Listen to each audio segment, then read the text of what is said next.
Hai guys, ketemu lagi sama YDC. Di video ini kita nggak nge-podcast ya. Kita bakal seru-seruan Q&A lagi bareng dokternya. Nah, kali ini kita nggak hanya ditemani oleh dokter Yarin, tapi ada dokter Vela juga. Yaudah langsung yuk kita seru-seruan bareng beliau berdua. Oke, kita langsung ke pertanyaannya aja ya. Oke. Yang pertama, bagaimana treatment ke pasien dok? Di sini, dari dokter Yarin dulu deh. Treatment ke pasien nih. Gimana? Kalau saya treatment ke pasien ya seperti biasa ya, maksudnya cuman yang membedakan saya kebetulan sama dokter saya hampir sama tipenya ya, tapi saya agak suka ngobrol dan jelasinnya memang butuh waktu yang agak lama ya, iya enggak? Sebagai saksi mata ya. Soalnya saya merasa kalau misal saya yang sakit itu kayak saya pengen dijelasin kenapa saya sakit, penyebabnya apa, saya diapakan, diobati apa gitu ya, di treatment apa, biar saya juga tahu. Nah itu biasanya saya sampaikan, karena kalau misal, karena ada kadang dari pasien juga bilang di tempat lain misal gitu, saya di ini, tapi saya nggak tahu saya diapain, saya hanya taunya saya ditambal sementara misal gitu, tapi proses apa yang dilakukan di saya itu saya nggak ngerti dok, dan saya juga ya yang ngikut-ngikut aja. Nah kadang kalau saya memang agak apa ya, maksudnya menyampaikannya agak panjang dan lama karena biar tahu juga pasiennya, dan treatment di rumah bagaimana itu juga biar dia paham gitu. Maksudnya paling ya kalau yang treatment yang lain mungkin hampir sama ya dengan yang lain semuanya, karena sekolahnya sama, jadi hampir sama aja sih treatment, cuman bedanya di penjelasannya, karena saya pun pasti pengen kalau saya yang berobat, saya pun pasti pengen informasi yang lengkap. Kalau dokter Vela sama aja?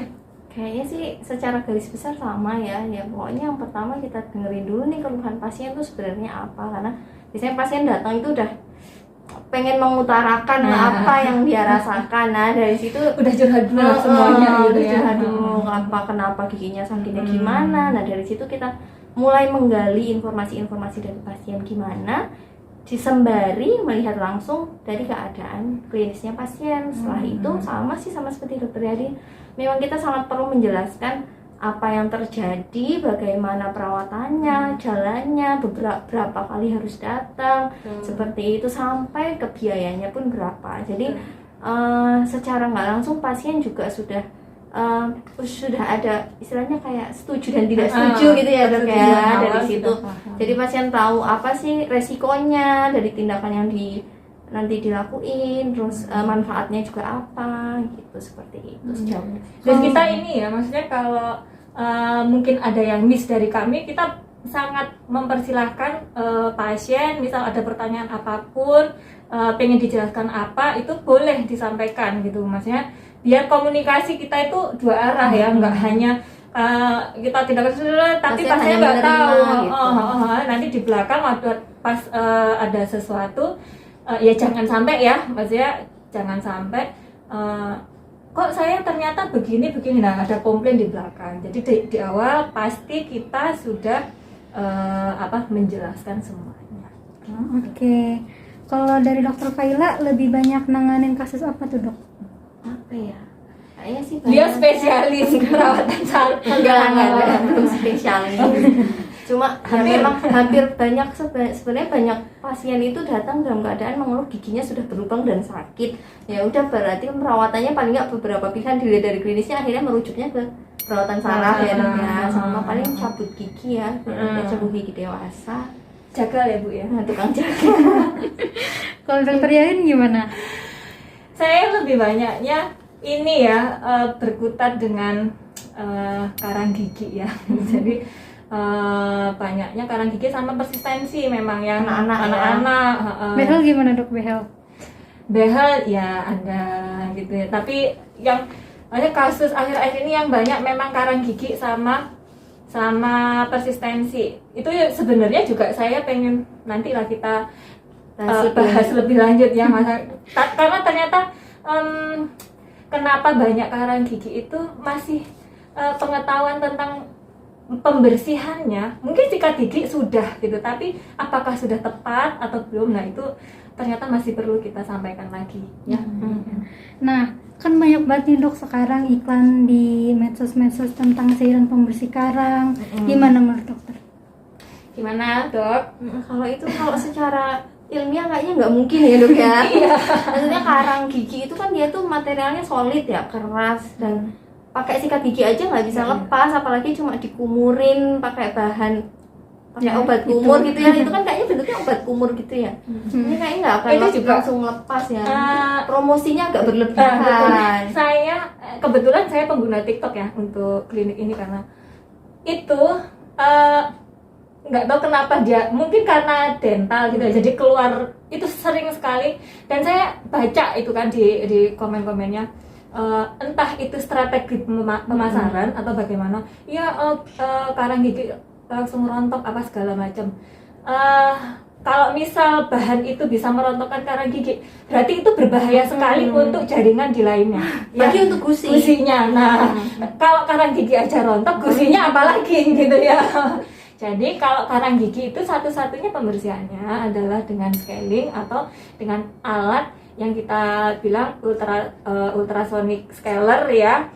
Selain itu tidak bisa ya, apalagi hanya dengan cairan.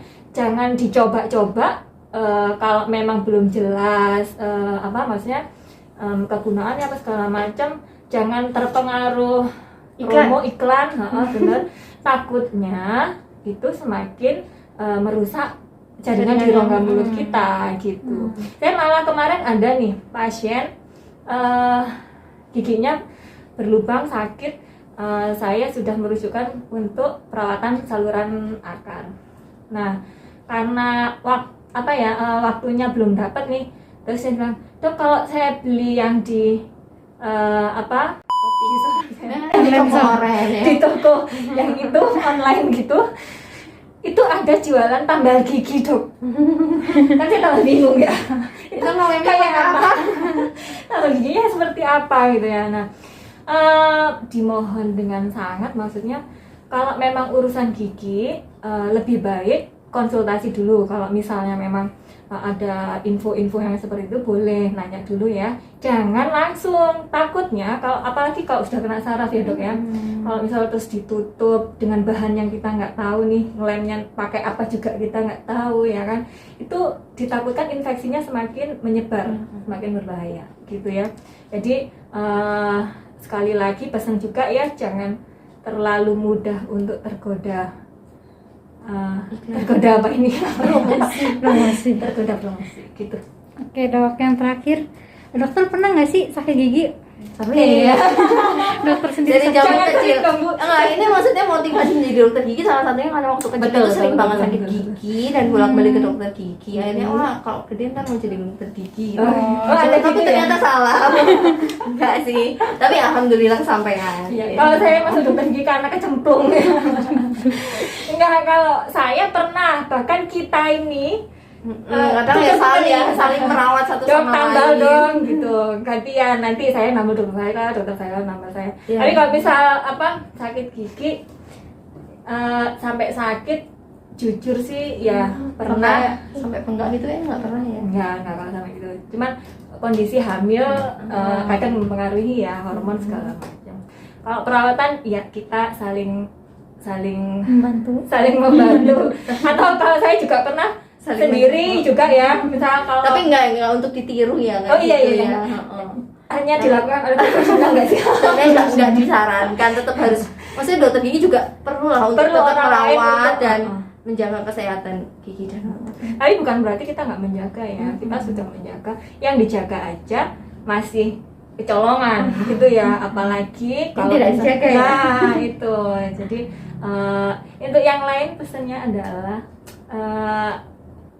tetap kontrol rutin walaupun tidak masalah. Karena dengan kontrol itu baru kita tahu apakah memang benar-benar nggak ada masalah atau ada masalah tapi nggak tahu. Nah, jangan sampai parah sakit baru ke dokter gigi. Begitu. Oke. Jadi segitu aja ya. Makasih buat dokter Yarin dan dokter Faila. Oke. Kita ketemu lagi Gimana nanti. di sini ya? Dah.